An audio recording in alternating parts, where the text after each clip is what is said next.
Good morning, good afternoon, good evening, whatever time it is, wherever you are. Welcome to Beach Walk Blog, which today I'm going to be doing from this walkway. It's a little bit crazy out there in the ocean today, so I'm just going to stay safe and not get too wet and just walk along here. So today I wanted to talk about plantar fasciitis or plantar fasciopathy, and I know a lot of people, a lot of runners have this issue. So I wanted to talk a little bit about the causes and about the difference between the two. The main difference, we'll start off with the differences. The main difference between the two is that one has inflammation present and the other doesn't. One will have tendon degeneration or fascia degeneration, that's the opathy, and the other one is really an inflammation situation. And it can be acute and it can be chronic. Acute being short-term, chronic being long-term. You can also have a short-term opathy. And the reason why is because you might have gone through different stages of itises and left untreated, it doesn't heal properly, and then it just becomes a state of tendon degeneration or fascia degeneration.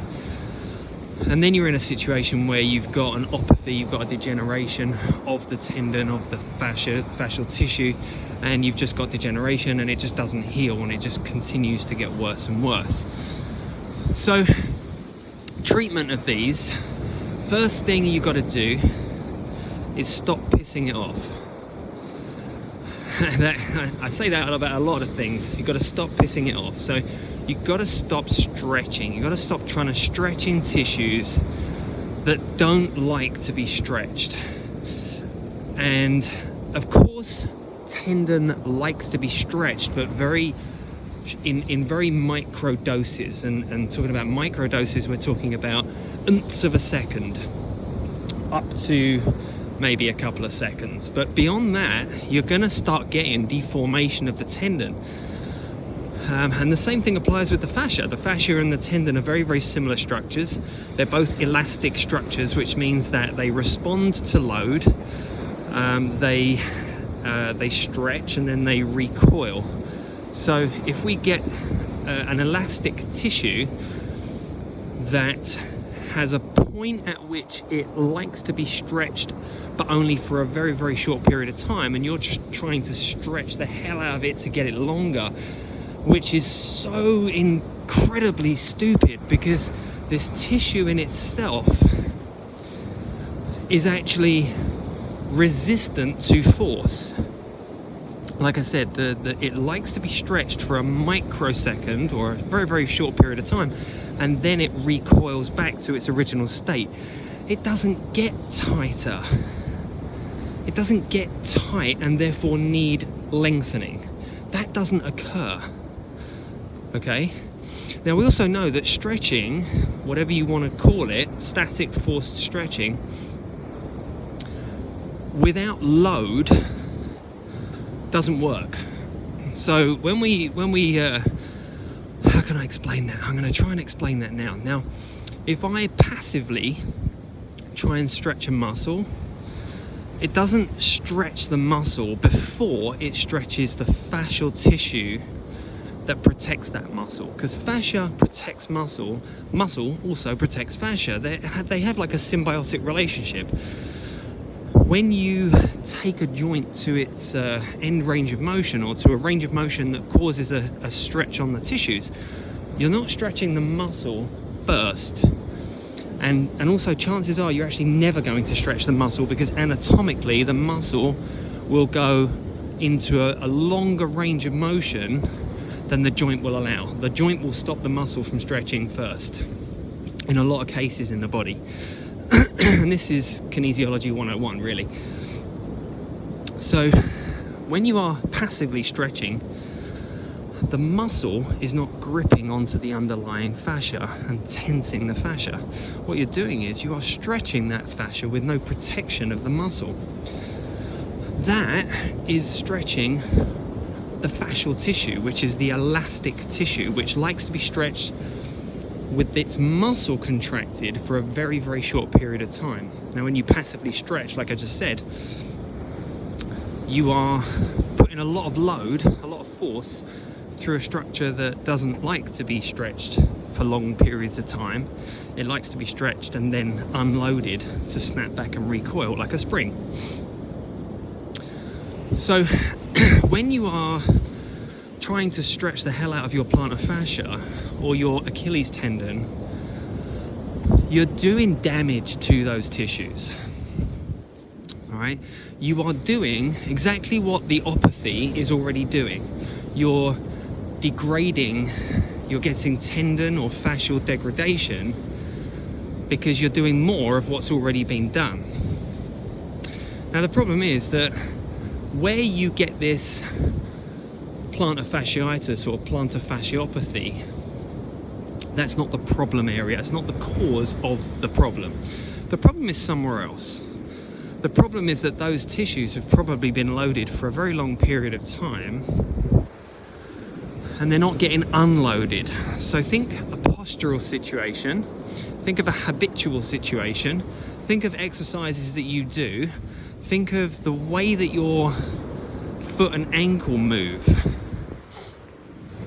Now let's say that you walk with your feet pointing out, you run with your feet pointing out, you have a medial heel whip, which is where your heel whips this way when it comes off the ground behind you. That is going to cause a very rapid loading rate of the tissues on the underside of your foot when your foot lands.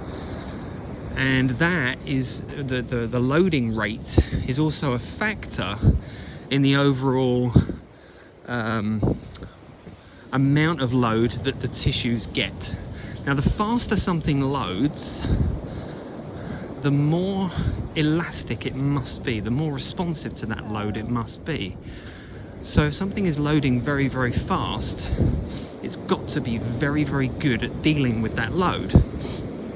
If something loads a little bit more slowly, it doesn't have to be quite so good at dealing with a rapid load rate because it doesn't have to deal with the load so quickly.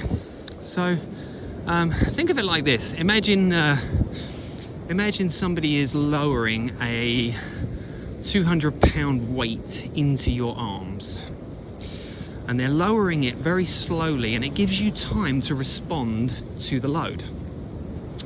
And you might not be able to hold it for very long with it being 200 pounds, but the fact that it's getting lowered into your arms at a very slow rate means that you have time.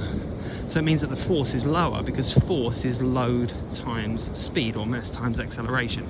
So when you are talking about loading tissues, speed is a very important factor. So if I throw that weight, or if that person throws that weight at you, all of a sudden it has more force because it's mass times acceleration. So if it comes at you faster, then the load rate, because the force is higher, occurs more quickly. And those tissues have to be able to respond to that load. And of course, if the tissues are not able to do that because you've stretched them so much, or if the foot is in the wrong position, like I just said, if your feet are pointing outwards, that's not good for your feet and that's not good for those tissues, because your pronation doesn't happen slowly, it happens rapidly, super rapidly. So we get this change in loading rate and it occurs very, very quickly. So you can't treat plantar fasciitis or plantar fasciopathy by stretching any of the tissues surrounding the area, because that damages the tissues. Like I've said a million times, stretching, static stretching, does not work because it's a passive way of attacking tissues. What you need is an active way of getting structures to respond to load, and the only way to do that is by loading them and by affecting the nervous system. Now, when we talk about plantar fasciitis, plantar fasciopathy, again, just go back to the start. We're talking about two different situations. One where there is inflammation, and remember, inflammation is not a bad thing because inflammation is trying to heal the damage. So you must get this thing out of your head that inflammation is bad. Inflammation is purely trying to fix the damage. It's trying to heal the area that's damaged, that's broken, okay? Now, long-term inflammation is because it's not getting fixed, it's not getting solved. The problem is not being solved. You just keep on healing and then re-damaging, and then inflammation occurs, and then it heals because you stop doing whatever it is you're doing because it probably hurts, and then the inflammation does its job and it heals, and then you go back to doing the same thing that you always did. You get the same thing you always got, which is damage again, and then you get the inflammation again. So it could well be that all you're doing is kind of, you know, poking at the bear every time, because you're not fixing the actual true cause of the problem. So you must stop trying to stretch your way out of things that are caused by something else. Now, in the case of an opathy, you've basically got a situation where the tissues have just stopped responding to any kind of inflammation. It's just not healed, and now you're getting tendon or tissue degradation, and it's just not healing, and eventually it's going to rupture.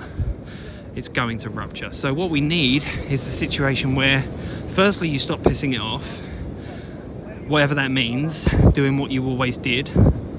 Stop doing what you always did. Put in a new protocol, and start to load the tissues effectively, because load is what signals to the brain and the nervous system that something has to respond. Now, with MFR, what we're kind of doing is a very low level signaling to the nervous system that something's changed. Because remember, the only way the brain knows that something needs to be done is by the nervous system telling it. And I'm going to separate the two slightly here, the nervous system from the brain. The brain is really responding on a longer term or a medium term and a longer term basis to what the nervous system is telling it to do on a short term basis. So when we do MFR, myofascial release, not really releasing, because you need to do surgery to release something. What you're doing is signaling to the nervous system that there's been a change and that something needs to happen. So you must MFR and then load. And you must load in a specific way, because as we know, every movement you make is different to some degree. So that's why squats and planks are not going to train the body. They're not going to train the tissues effectively for anything other than squatting and planking. Okay, so we must then load those tissues in a specific way that says to the brain, hey, you need to make a change here. So the first thing to do is get it to respond to something, change the signal. So that's the self-myofascial release, the MFR. And then you have to load it. And you have to load it differently to what you've been doing, because if you keep doing the same thing that you've always done, you'll keep getting the same thing that you've always got. So if you do it differently, you'll get a different result, which will be that you'll send the signal to the brain to say, hey, you need to strengthen this bit up, you need to strengthen these tissues, you need to send collagen, etc., down to these structures and allow them to repair and get stronger. Okay, now you must stop taking anti-inflammatories. You must stop taking anti-inflammatory medication. This stuff is really bad news. You must stop icing. Icing slows down healing. It can negate healing. It can actually damage the tissues. You must stop doing that. Okay, you must stop stretching. And you must also understand that when you load tissues in a specific way, they respond with a specific response. That's obvious, right? So you must change the loading, you must change the training, because you are trying to train the tissues to do a specific job, And when you train them in a specific way, they respond in a specific way. So therefore, if you want to change the result you're getting, you must change the input. You must change the thing that you're doing. Now, when you run, there is a specific way that your body will run. And it might be a little bit different to the way that somebody else runs, but in general, it will be very much the same. Your hip has to go into extension, your knee has to flex and extend, your spine has to rotate, your pelvis has to rotate, your foot has to pronate and supinate, etc., etc. Now, all of these things must occur. And they should occur very, very similar in every body. Every single body that runs, these things should occur in very, very similar ways. Now, when we do a gait analysis, we see how these things happen. We see exactly what movements you're making in coordination with other movements. Okay, now we talked about all the loading rate, the tissue loading rates, the speed at which tissues load. And when we see certain things occurring in a gait analysis, we can very quickly say that things like, for example, landing on a forward traveling leg, it's going to load the tissues much, much, much more quickly than when you land on a backward traveling leg, because the foot is impacting into the ground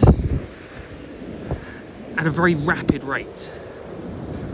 And it's impacting the ground in a direction that is the opposite direction to what we want. We want the foot to land on a backward traveling leg, not a forward traveling leg, because the ground is traveling backwards, essentially, relative to you. You are traveling forwards. So when we actually land, we want the foot to land as the leg is being pulled backwards, not traveling forwards. Okay, I hope that makes sense, and I'm sure that will completely make sense to people who have been following me for a while and listening to what I say about landing with the foot traveling backwards. And when we land on a backward traveling leg, the way that we make that happen is by getting the pelvis into a situation where it's not tilted forwards. Now, if you want to understand what an anteriorly tilted pelvis looks like, just go and find an image online of a pregnant person, a pregnant lady, a pregnant woman, and look at the way that the pelvis is literally tilted forwards.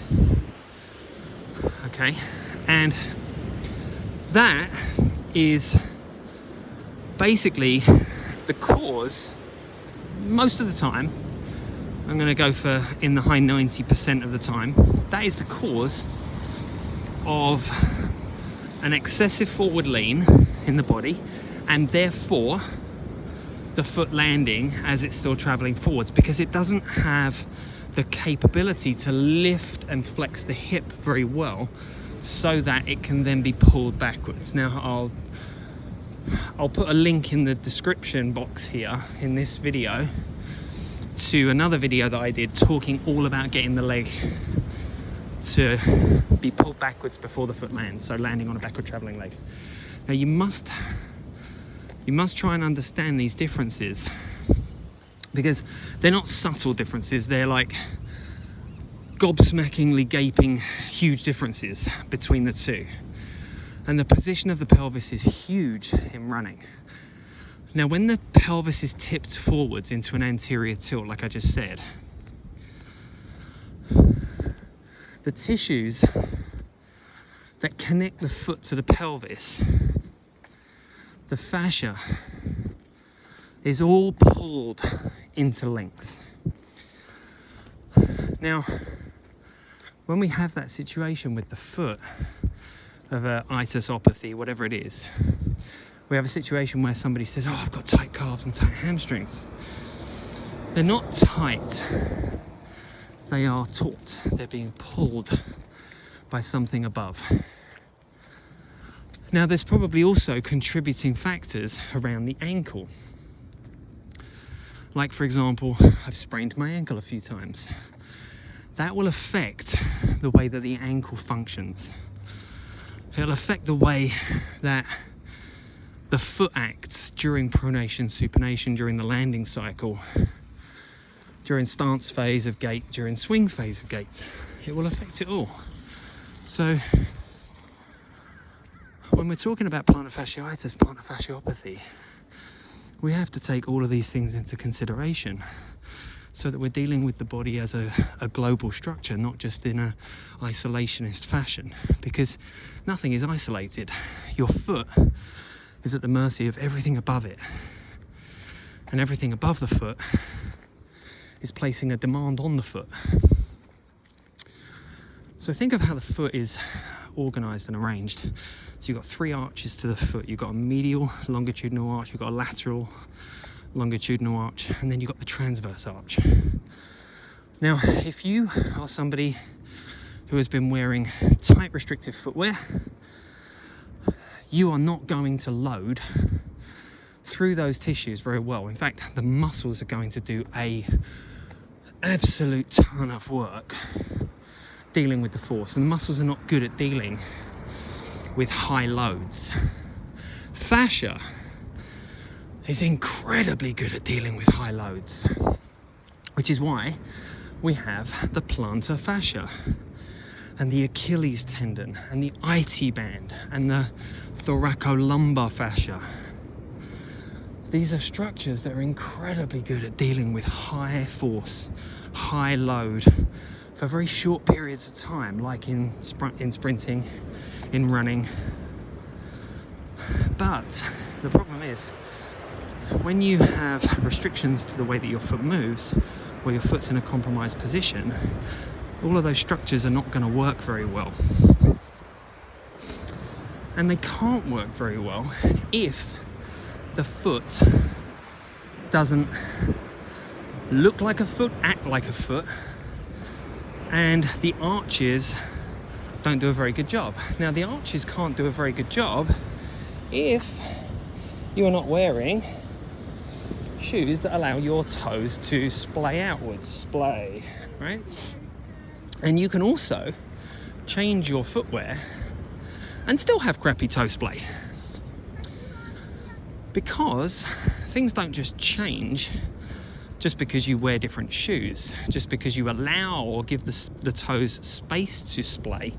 That doesn't mean that they automatically will, because you have got a structure there that's been restricted for so long. You have to force it out there. You have to give it some kind of give it some gentle encouragement. So the first thing that I will always suggest to anybody who has plantar fasciitis is get some toe spreaders in, get your toes to spread out, stop stretching, stop doing towel scrunches, stop scrunching those toes up with a towel. You are pissing that off so much by doing that. Remember, the toes don't scrunch when you walk and when you run. We need those toes to splay out so that it creates tension on the fascial structures when they're at length. Now, when your toes are all scrunched up and your foot is all bunched up like this or like this, that doesn't create the stiffness into the fascia underneath the foot. So what we have to do is we have to get all those things, and we have to start training the foot to be a foot by loading it in this way. Okay, we have to get those tissues to do their job as they're supposed to. But the only way we do that is by looking at the whole system as a whole system, as a global system, as a system that works together. And instead of saying, oh, I must stretch this, I must stretch that because it's tight, there is literally zero evidence that that is the case. So there's, I'm gonna leave that there. That was a lot of information. That was a lot of jabbering by me. So, like I said, first thing that you've got to do is you've got to understand how the foot works. You've got to understand that positions matter. And for anyone that's saying, oh, no, you're wrong, positions don't matter. Why are there so many different ways to do a squat? So many different ways to do a deadlift? so many different ways to train your shoulders or your biceps or your triceps. If positions don't matter, there would be one exercise that trains that muscle in its entirety. Okay, so get that thought out of your head that position doesn't matter. It absolutely matters, which is why strength is specific to the movement in its entirety, in every way. Okay, so you must start learning to understand and have this open mind, this growth mindset to learning about things that you don't know and learning the reasons why you're not getting the result that you want, because you don't understand enough. Okay, this will really help you to get over the situation you're in. So yeah, I'm going to leave it there. And the next time I do one of these beach walk blogs, it will be all about the knee. I'm going to talk about the knee a little bit more and relate it to what I just talked about with the foot. All right, take care. Talk to you soon. Bye-bye.